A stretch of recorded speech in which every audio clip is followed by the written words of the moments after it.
Hi, and welcome to Chapter 43, Gaining Access and Patient Extrication. We're going to be taking the time on what it means to be gaining access to patients, whether that's with motor vehicle collisions or even in a house, and how we're going to gain access to those patients.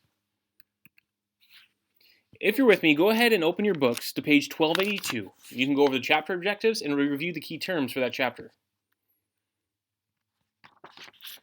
A quick overview of this chapter. We're going to be talking about planning ahead, right? Responding to a scene. Thinking about reviewing dispatch information before we get there. Sizing up the scene when we get on scene. How to gain access to patients and potentially extricating patients as necessary. We're going to talk about specialized stabilization, extrication and disentanglement techniques. And we're going to go ahead and get into our case study.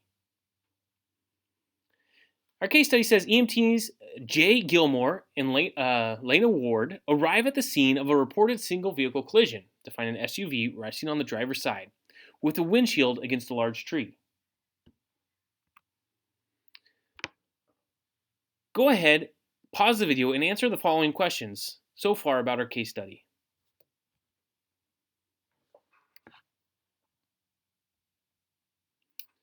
Alright, so we're going to talk about Chapter 43. Motor vehicle collisions are probably the most common situation that really requires, number one, rescue, as well as extrication. When we talk about this whole process, remember, scene size up is very, very important. Our safety is important at all times. Not only that, but we got to think about stabilizing the vehicle, gaining access to the patient, extricating the patient, packaging them up, and then moving the patient and getting them to the ambulance and transporting them to the closest or most appropriate facility. Now, as your job as an EMT, right, your primary role of the EMT in rescue situations is patient care. Say that one more time because it's important. The primary role of the EMT in rescue situations is patient care. Now, as far as extrication goes, I know it's exciting. The idea to cut cars open and break down doors, right, it gets us all excited. However, if you don't have the training to do that or use that specialized equipment, do not. Right? It is better to delegate that or those techniques or those roles to the fire department and let them handle that, those who have the necessary training and equipment. So planning ahead, right? Dispatch gives you information, right? It tells you what's going to be on scene. Think about the location, think about the cross streets, right? Think about the type of maybe residents that you're responding to. Think about vehicle collisions, right? What type of vehicle collision was it? Which type are more likely to have specific entrapment? Right? What type of vehicles? How many vehicles are involved? How many patients will I have? Do I need additional resources? All these things are going to go a long way if you plan before you get there. Now, when we size up the scene, make sure your scene is safe. Remember, scene size up is a dynamic and continual process, and your safety is the most important. It's also important to do a 360-degree assessment all the way around the patient, or all the way around the whole accident.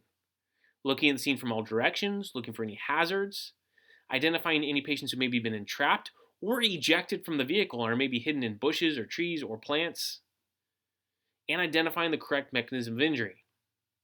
Take your time when you arrive on scene to do a thorough 360-degree assessment of your scene. Evaluate the need for additional resources. Remember, what additional resources do you need and can you get them on scene? And get your personal protective equipment. If you're on scene of a motor vehicle collision, make sure that you have the correct footwear, you have a helmet, as well as you have a high visibility vest meeting at least ANSI and ISEA Class 2 or Class 3 standards. If you're going to be extricating patients, you need to be wearing turnout gear as appropriate. One of the large scene safety issues is going to be electrical lines. The number one rule for electrical lines is always assume that down power lines are electrically alive. Do not go up next to that vehicle, especially if it's in contact with power lines. Do not go anywhere near them. We will wait on scene, instruct the patient to remain in the vehicle and to not move, and we will get assistance from the power company to shut down those wires. It's important that you guys understand how to deal with downed electrical lines. If we respond on scene, right, and there's lots of traffic, get the appropriate resources to control the traffic as necessary. Reroute the traffic to different roads. Shut down the road if you need to. Try to give yourself at least 50 feet of comfort, right, from the wrecked cars. The last thing you want is one of these vehicles to be crashing into your already accident scene.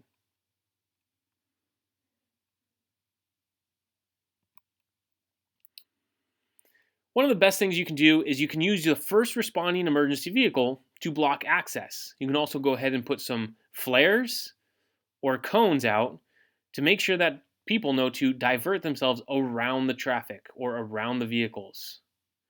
Use that first responding unit as a barrier. I'd much rather them crash into my ambulance or my fire truck than me. Around road curves, take those into considerations as well. Again, use the first responding vehicle as necessary to block the traffic.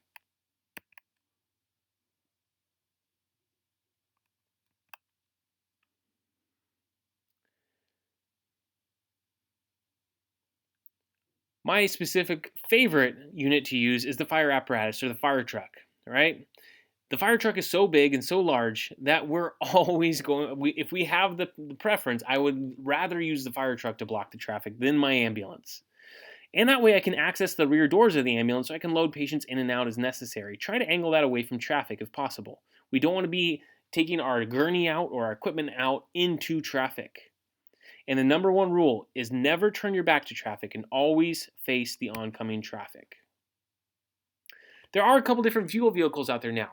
Very common to see hybrid vehicles as well as some natural gas vehicles. Natural gas may be a little bit more common with the public transit authorities, but our hybrid vehicles can be very common. They pose their own threat with specific types of batteries or multiple batteries, and so only deal with disconnection of any of those devices if you've been trained to do so. Let the people who've been trained deal with these specific type of alternative fuel vehicles. Another threat to scene safety is undeployed airbags. There have been instances and reports of EMTs and firefighters who have been working in and around the patient compartment with undeployed airbags. When that airbag goes off, that EMT or firefighter is found 20 feet behind the vehicle, as those airbags come out very fast and with a lot of force, so be very careful. Those airbags should be deactivated before extrication. Another thing to be considerate of is energy absorbing bumpers. Don't see these too often, but they're bumpers that will absorb injury. You'll have a piston or a spring that absorbs that impact and can pop back out and fracture people's legs or cause other damage and trauma to people. Make sure you locate all the patients. It's very easy when we have an accident with multiple patients to maybe miss one in the bushes or somebody who's been ejected from the vehicle. Look for any clues of how many patients were in which vehicle and try to locate all the different patients. Couple rules of working around a vehicle. All right, if the vehicle is on fire, please put it out before you go in there. If you need to use your fire extinguisher, make sure you have it available and accessible. The vehicle should be stabilized before entering it or accessing it. Once you get to the vehicle and it has been stabilized, first thing you should do is shut off the engine. Set the parking brake. And if you do, have some sort of cribbing or chocks to stabilize the vehicle. Before you remove the battery, unlock all the doors and roll down the windows and move the seat all the way back. The fire department should take care of removing the battery. There's two different types of access. Now that we're going to talk about gaining access to patients, we have simple access and complex access. Simple access requires no special tools. Simply make sure the door is unlocked and open it if necessary.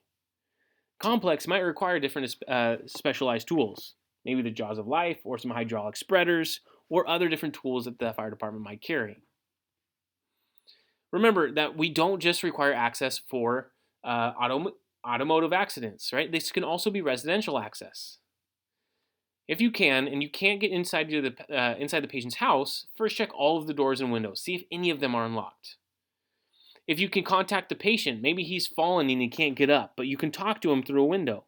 Ask if there's a hide key, right? Ask if there's a neighbor by who maybe has a key that can unlock the patient's residence.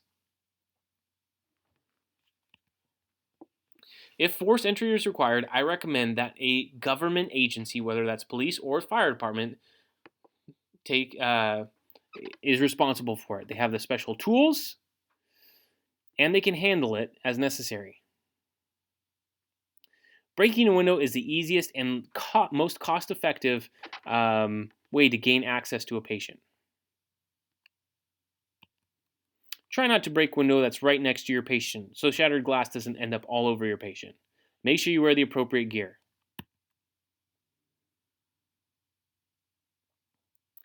All right, gaining access in motor vehicle collisions.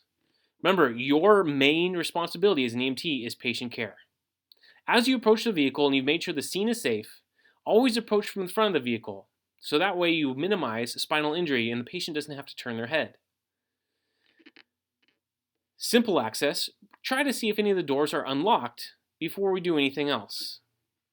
Try to tell the patient not to move, and if you can, potentially try to unlock the doors or roll down the windows. If we need to, complex access, again, the quickest way is to break a window. Wear the correct personal protective equipment as necessary. Try to pick the patient furthest, or the window furthest away from the patient.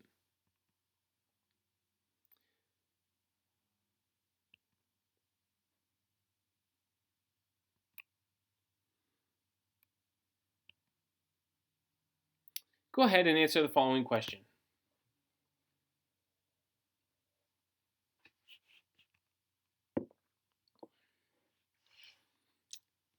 All right, the role of the EMT, handling extrication. Remember, our primary role is patient access or patient care. So caring for the patient. Maintain spine motion restriction.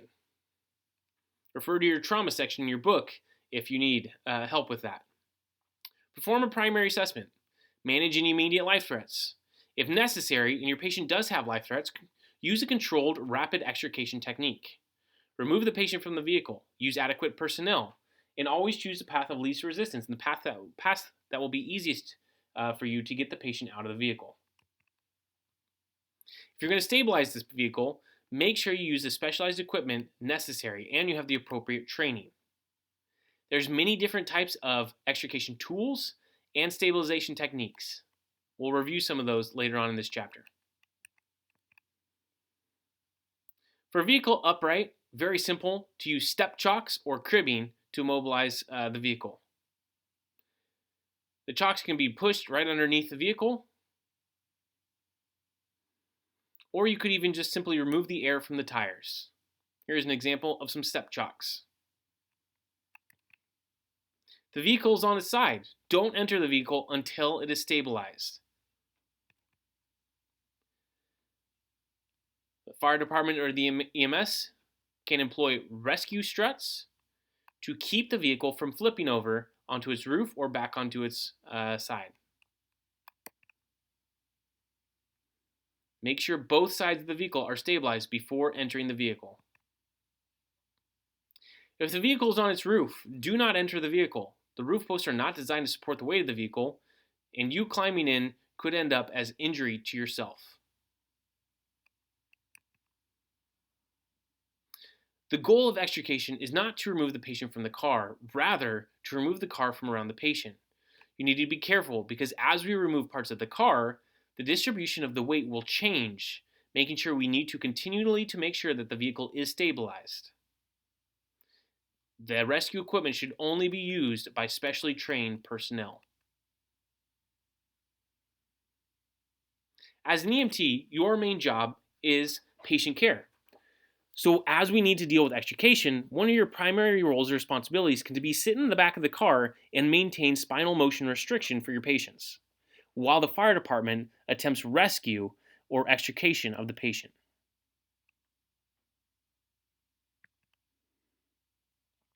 We can stabilize the vehicle, instruct the patient not to move his head, disconnect the battery, always disconnect the negative terminal first, turn off the engine, lower down the windows, and unlock all the doors. Here's an example of hydraulic spreaders and the jaws of life, or some cutters. Your vehicles typically have 3 posts. Your A post is in the front, in contact with the front windshield. Your B post is in the middle, just behind the driver. And your C post is the one at the rear of the car, close to the rear windshield.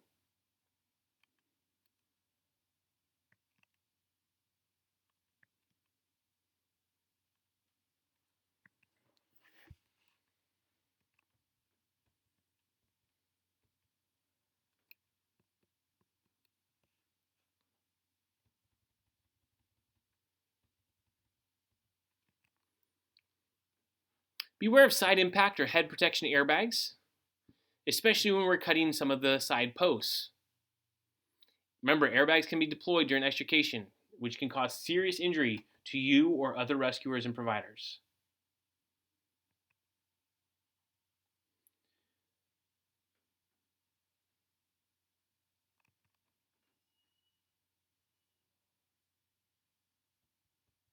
The following picture shows extrication from a vehicle on its side. Remember, try to move the patient quickly, as this vehicle is very unstable.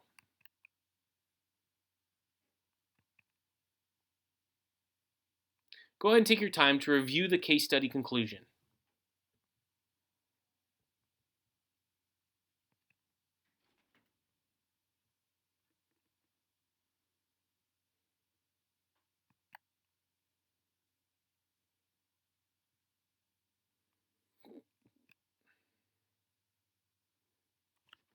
Remember, most cases, patient access is straightforward. Always make sure your scene is safe. And remember, the EMT's primary responsibility is patient care. Always take precautions protecting yourselves first and your patient. That's all we have for Chapter 40. Thank you guys very much, and we'll see you guys later.